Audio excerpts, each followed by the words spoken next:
Hello सखीज kitchen मीनाक्षीमध्ये तुम्हा सर्वांचं खूप खूप स्वागत। आज मी बनवणार आहे दाल बाटी।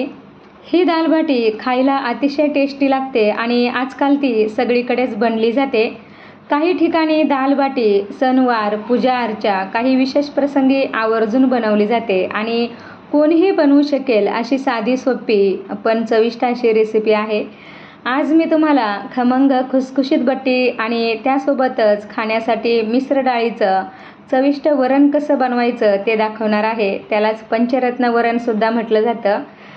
चला तर मग दाल बाटी बनवायला सुरुवात करूयात। इथे मी 2 वाटी बट्टी किंवा बाटीसाठीचं पीठ घेणार आहे। खास बट्टीसाठीचं पीठ आहे। 1 किलो गहू स्वच्छ करून त्यामध्ये 1 वाटी भर मका आणि अर्धी वाटी चणा डाळ मिक्स करायची आणि चक्कीवरून जाडसर दळून आणायचं। या पिठाच्या बाट्या चवीला अतिशय छान लागतात आणि खूप खुसखुशीत होतात। एकदा का तुम्ही अशा पद्धतीने पीठ दळून आणलं की कधीही आपण याच्या बाट्या बनवू शकतो। जाडसर दळून आणायचं, खूप बारीक दळून नाही आणायचं। आता यामध्ये अर्धा चमचा जिरं घालायचं आहे, अर्धा चमचा ओवा घालायचा आणि हातावर क्रश करून घालायचा आहे। अर्धा चमचा बडीशेप सुद्धा घालायची आहे किंवा तुम्ही अर्धा चमचा बडीशेप ओवा आणि जिरं खलबत्त्यात कुटून घेतलं तरी चालेल। चवीपुरतं मीठ घालून घ्यायचं आहे। अगदी थोडीशी यामध्ये हळद घालायची आणि 2 चिमूट सोडा घालायचा आहे। म्हणजे एका वाटीला 1 चिमूट असे मी 2 वाटीसाठी 2 चिमूट सोडा घेतलेला आहे, बेकिंग सोडा। तो आपल्याला यामध्ये घालायचा आहे आणि सगळं साहित्य व्यवस्थित मिक्स करायचं आहे। आता यामध्ये 2 चमचे घट्ट साजूक तूप घालायचं आहे। वितळून घेतलं असतं तर 3 ते 4 चमचे नक्कीच भरलं असतं। तूप पिठाला चांगलं चोळून घ्यायचं आहे। पिठाच्या प्रत्येक कणाला तूप चांगलं लागलं पाहिजे, तर हाताच्या साहाय्याने तूप चांगलं पिठाला चोळून घ्यायचं आहे। दळून आणताना सुद्धा तुम्ही यामध्ये जिरं ओवा बडीशेप घालू शकता, पण याचे गोड चुरमा लाडू सुद्धा बनवले जातात जे खूप पौष्टिक असतात।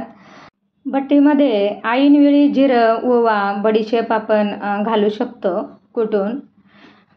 मुटका झाला पाहिजे पिठाचा। जर मुटका नाही झाला तर अजून एखादा चमचा यामध्ये तूप घातलं तरी चालेल। आता इथे पीठ आपलं चांगलं मिक्स झालेलं आहे आणि तूप व्यवस्थित लागले। आता यामध्ये थोडं थोडं पाणी घालून पीठ चांगलं मळून घ्यायचं आहे। पाणी एकदम नाही घालायचं, थोडं थोडं पाणी घालायचं आणि पीठ मिक्स करत चालायचं। पिठाने पाणी चांगलं शोषून घेतलं पाहिजे। अशा पद्धतीने आपल्याला थोडं थोडं पाणी घालत व्यवस्थित पीठ मळून घ्यायचं आहे आणि खूप जोर नाही लावायचा सुरुवातीला, हलक्या हातानेच पीठ चांगलं मिक्स करायचं आहे। पीठ दळून आणताना रवाळ जाडसर पीठ दळायचं आहे। जर तुमच्याकडे असं पीठ नसेल तर नेहमीच्या गव्हाच्या पिठामध्ये 0 नंबरचा रवा मिक्स करायचा। म्हणजे 4 वाटीला 1 वाटी रवा मिक्स करायचा। त्याच्यासुद्धा बाट्या खूप छान होतात।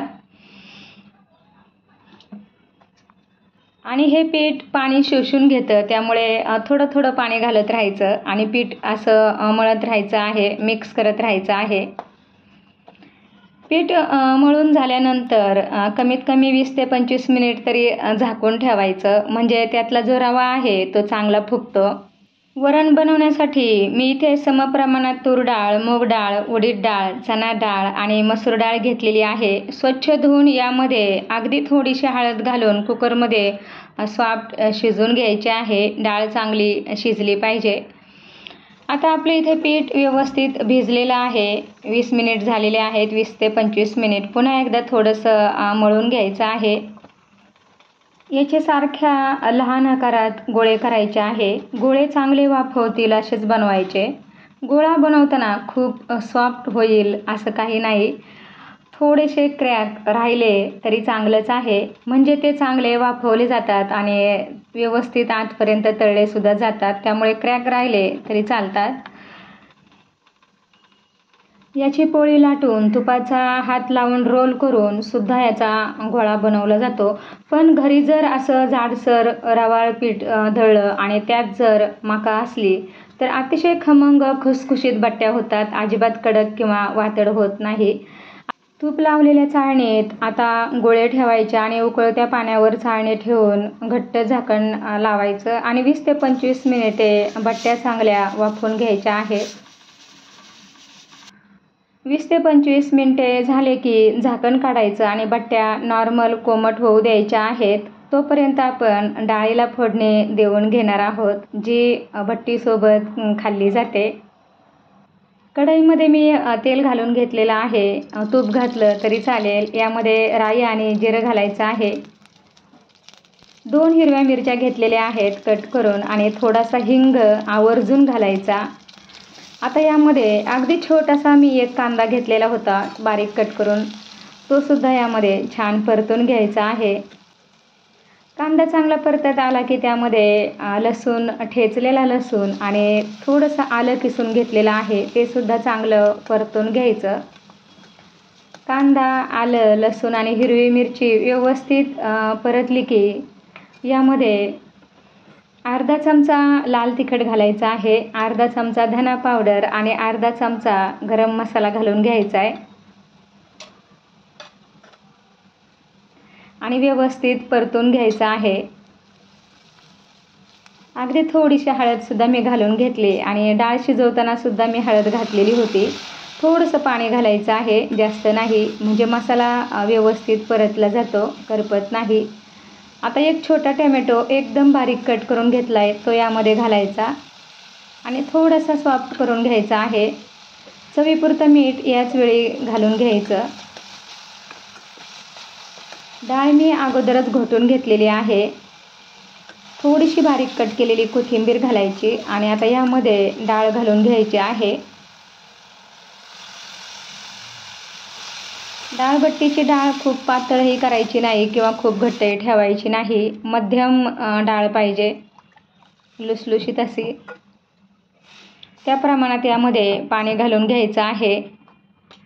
तुम्ही यामध्ये तुम्हाला जर आवडत असेल तर थोडीशी चिंच किंवा गुळही घालू शकता. डाळीला चांगली उकळी आलेली आहे आणि मी पुन्हा एकदा त्यामध्ये कोथिंबीर घालून घेतलेली आहे. अतिशय सुंदर अशा चवीचं पंचडाळीचं आपले हे वरण तयार झाले. खूप छान लागतं. तुम्ही नक्की अशा पद्धतीने बनवून बघा. इथे आपल्या बट्ट्या कोमट झालेल्या आहे आणि खूप छान अशा वाफवलेल्या आहे. अगदी आतपर्यंत व्यवस्थित शिजलेल्या आहे.